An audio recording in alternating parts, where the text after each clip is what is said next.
माझा नवरा एका प्रायव्हेट कंपनीमध्ये नोकरी करत होता. त्यामुळे लग्नानंतर आम्हाला शहरात शिफ्ट व्हावं लागलं. माझ्या नवऱ्याने एका अपार्टमेंटमध्ये भाड्याने फ्लॅट घेतला होता. तिथे खूप सुशिक्षित आणि हायफाय लोक राहत होते. तिथे एकदम फ्री वातावरण होतं. घरात मी आणि माझा नवरा आम्ही दोघेच राहत होतो. माझा नवरा सकाळी लवकर ऑफिसला जायचा आणि संध्याकाळीच परत यायचा.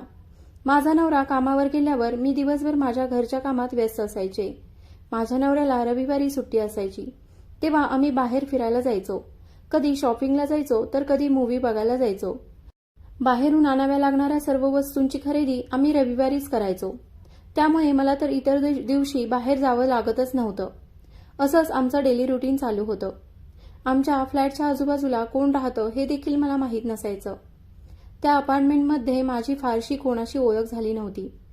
आमच्या बरोबर समोरच्या फ्लॅटमध्ये मात्र कधीतरी मी वाकून बघायचे तर मला कोणी बाई माणूस दिसत नव्हतं. फक्त एक तरुण मुलगा दिसत होता, म्हणून मी त्याच्याकडे दुर्लक्ष करायचे. एक दिवस मी आणि माझा नवरा घरी असताना दरवाजावरची बेल वाजली. मी विचारात पडले की माझ्या नवऱ्याशिवाय आज कोण आलं असेल आमच्या घरी. त्या दिवशी रविवार असल्याने माझा नवरा देखील घरीच होता. मग माझ्या नवऱ्याने दरवाजा उघडला तर दारात आमच्या समोरच्या फ्लॅटमधला तो तरुण मुलगा होता. माझ्या नवऱ्याने त्याला आतमध्ये बोलवलं आणि बसायला सांगितलं. माझ्या नवऱ्याच्या आणि त्याच्या इकडल्या तिकडल्या गप्पा सुरू झाल्या. त्याचं नाव समीर होतं आणि तो नोकरीनिमित्त या शहरात आला होता. त्याच्या फ्लॅटमध्ये तो एकटाच राहत होता. मी माझ्या नवऱ्यासाठी आणि त्याच्यासाठी चहा टाकला आणि त्यांच्याबरोबर बोलत बसले. समीरच्या बोलण्यावरून तो खूप बिनधास्त माणूस वाटत होता. त्याने माझी देखील ओळख करून घेतली. तो म्हणाला, तुम्ही जेवण खूप छान बनवता. त्याने असं म्हटल्यावर माझ्या नवऱ्याने आणि मी एकमेकांकडे आश्चर्याने बघितलं. मग माझ्या नवऱ्याने त्याला विचारलं की तुला कसं माहीत की माझी बायको छान जेवण बनवते ते. तर तो म्हणाला की तुमच्या घरातून जेवणाचा खूप छान सुगंध येत असतो. त्यावर माझा नवरा हसला आणि म्हणाला, हो, माझी बायको खूपच स्वादिष्ट जेवण बनवते आणि ती एक उत्तम गृहिणी देखील आहे. त्यावर समीर म्हणाला की ते तर तुमच्या घराकडे बघून कळतच आहे. तुमचं घर सुद्धा खूप छान पद्धतीने सजवलं आहे. मला देखील अशीच बायको पाहिजे. त्याच्या या बोलण्यावर मी थोडी लाजले आणि मान खाली घालून चहा आणण्यासाठी किचनमध्ये गेले आणि त्यांच्यासाठी चहा घेऊन आले. समीर माझ्या नवऱ्याला म्हणत होता की तुमची हरकत नसेल तर मी वहिनीकडे मेस लावायला तयार आहे. मी देखील बाहेरचं जेवण जेवून कंटाळलो आहे आणि त्यामुळे माझी तब्येत देखील सारखी बिघडते. त्याच्या या बोलण्यावर मी लगेच त्याला होकार दिला. तो म्हणाला, चालेल, मी उद्यापासून तुमच्याकडे जेवायला येत जाईन.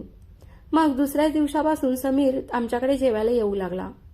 माझी आणि समीरची आता खूप चांगली मैत्री झाली होती. तो माझ्या नवऱ्यापेक्षा लवकर घरी यायचा आणि माझ्यासोबत गप्पा मारत बसायचा. मला देखील त्याच्यामुळे खूप बरं वाटायचं. आता माझा दिवस कसा जात होता हे माझं मला समजत नव्हतं. असाच एक दिवस तो माझ्या नवऱ्याच्या आधी घरी आला होता. तेव्हा मी किचनमध्ये जेवण बनवत होते. तर तो किचनमध्ये येऊन बसला आणि माझ्याशी गप्पा मारायला सुरुवात केली. गप्पा मारता मारता तो एकटक माझ्याकडे बघत होता. त्याच्या तशा बघण्याने मला गोंधळल्यासारखं वाटत होतं. मी त्याला विचारलं, तू असं का माझ्याकडे बघत आहेस? तर तो म्हणाला, तुम्हाला एक बोलू का? तुम्हाला राग तर येणार नाही ना? मी त्याला म्हणाले की बिनधास्त बोल. त्यावर तो मला म्हणाला, तुम्ही खूप छान दिसता. त्याच्या बोलण्यावर मी गालातल्या गालात हसले आणि थँक्यू असं म्हणाले. पुढच्या बोलण्यावर मात्र मी त्याच्याकडे आश्चर्याने बघू लागले, कारण तो मला म्हणत होता की तुम्ही मला खूप आवडता. त्यामुळे मात्र मी लाजले होते आणि आतून मला बरं देखील वाटत होतं. पण मी त्याला तसं दाखवलं नाही आणि त्याला जेवणासाठी विचारलं. तर तो मला म्हणाला की तुमच्या हाताने भरवल्यावर मला तुमचं जेवण अजून स्वादिष्ट लागेल. मी हसले आणि म्हणाले, आता गप्पा खूप झाल्या, आधी जेवण करून घे. तोपर्यंत माझा नवरा पण आला. मग मी समीरला आणि माझ्या नवऱ्याला जेवायला वाढलं. समीर गेल्यावर मात्र मी त्याच्याच विचारात बुडले होते. त्या रात्री मला त्याचंच बोलणं आठवत होतं. दुसऱ्या दिवशी सकाळी माझा नवरा कामावर निघून गेल्यावर समीर आला. मी त्याला विचारलं की तू आज ऑफिसला का गेला नाहीस? त्यावर तो म्हणाला की आज मला थोडं बरं वाटत नाही, त्यामुळे मी सुट्टी टाकली आहे. आणि तो आमच्याच घरात बसला. मी माझ्या कामात व्यस्त होते. माहीत नाही का, पण माझं मन मात्र त्याच्याकडे ओढलं जात होतं. मी माझी सर्व कामं कशी तरी उरकली आणि त्याच्यासोबत गप्पा मारत बसले. बोलता बोलता तो मला म्हणाला की मी तुम्हाला सीमा म्हटलं तर चालेल का? मी त्याला म्हणाले की का नाही, चालेल. मग तो मला म्हणाला, सीमा, माझं डोकं खूप दुखत आहे, मला जरा दाबून देशील का? मी हो म्हणाले तर त्याने चक्क त्याचं डोकं माझ्या मांडीवर ठेवलं. त्यावेळी माझ्या अंगावर काटाच उभा राहिला. मी त्याचं डोकं दाबून दिलं. तो मला म्हणाला, तुझ्या हातात तर जादूच आहे. मी थोडीशी लाजले आणि उठून परत माझ्या कामाला लागले. आता मात्र आम्ही दोघेही आतून गरम झालो होतो. फक्त एक ठिणगी पडायचा अवकाश. पण पुढे जायला मात्र कोणी तयार नव्हतं. असं तसं करत संध्याकाळ झाली आणि माझा नवरा घरी आला. मग आम्ही सगळ्यांनी एकत्र जेवण केल्यावर समीर त्याच्या घरी निघून गेला. त्या दिवसापासून माझ्या आणि समीरच्या मनात एकमेकांविषयी भावना निर्माण झाली होती. आम्ही जेव्हा जेव्हा एकमेकांसमोर येत होतो तेव्हा त्या भावना ज्वालासारख्या बाहेर उफाळून येत होत्या. आता माझं माझ्यावर नियंत्रण नव्हतं. असेच दिवस जात होते. मग एक दिवस माझ्या नवऱ्याला अचानक कंपनीच्या कामानिमित्त 2 दिवसांसाठी बाहेरगावी जावं लागलं. माझा नवरा गावी गेल्यावर मी समीरला म्हणाले की मला एकटीला खूप भीती वाटते, तू आमच्या घरी झोपायला ये. रात्रीचं जेवण झाल्यावर आम्ही दोघेही गप्पा मारत बसलो होतो. त्याचवेळी समीर हळूहळू माझ्या जवळ येऊ लागला. आता आम्ही दोघेही एकमेकांच्या खूप जवळ होतो. दोघांचे श्वास वाढले होते. काही न करण्याआधीच त्याने मला ओढून त्याच्या मिठीत घेतलं. मलाही आता त्याचा स्पर्श आवडू लागला होता. त्याने त्याच्या दोन्ही हातांनी मला घट्ट मिठी मारली होती. मला आता श्वास देखील घेता येत नव्हता. मग त्याने माझी छाती दाबायला सुरुवात केली. मलाही खूप भारी वाटत होतं. मीही त्याला साथ देऊ लागले. मग तो जोरजोरात माझी छाती चोळू लागला. मला खूप वेदना होत होत्या, पण त्या वेदना मला भारी वाटत होत्या. मी उसासे टाकू लागले. मग त्याने माझ्या साडीत हात घातला आणि माझी साडी फेडू लागला. एक एक करत त्याने माझे सगळे कपडे काढले. मीही त्याचा शर्ट काढून बाजूला टाकला.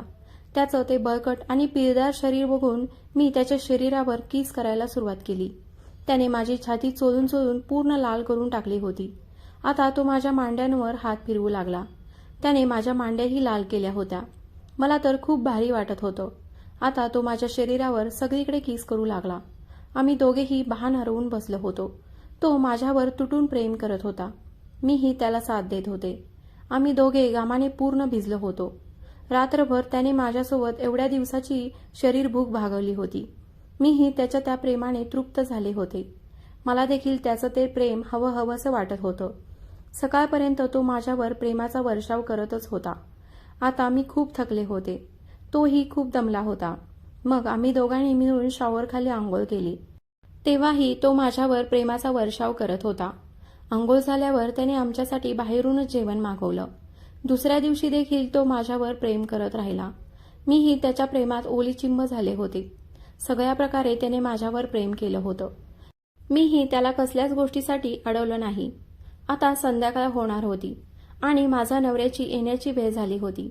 मग आम्ही दोघांनी मिळून अस्ताव्यस्त झालेलं घर आवरलं आणि मी पटकन संध्याकाळच्या जेवणाची तयारी करायला घेतली, जेणेकरून नवऱ्याला कसला संशय येणार नाही. समीर देखील त्याच्या फ्लॅटमध्ये गेला होता. रात्री जेव्हा माझा नवरा घरी आला तेव्हा आम्ही तिघांनी मिळून जेवण केलं आणि तो परत त्याच्या घरी गेला. काही दिवस जेव्हा जेव्हा माझा नवरा घरी नसायचा तेव्हा तेव्हा समीर आणि मी प्रेम करायची संधी सोडत नव्हतो. मला तर समीरशिवाय दुसरं काहीच दिसत नव्हतं. मग एक दिवस त्याच्या घरच्यांनी त्याला लग्नासाठी गावी बोलवलं. तो लग्नासाठी त्याच्या गावी गेला.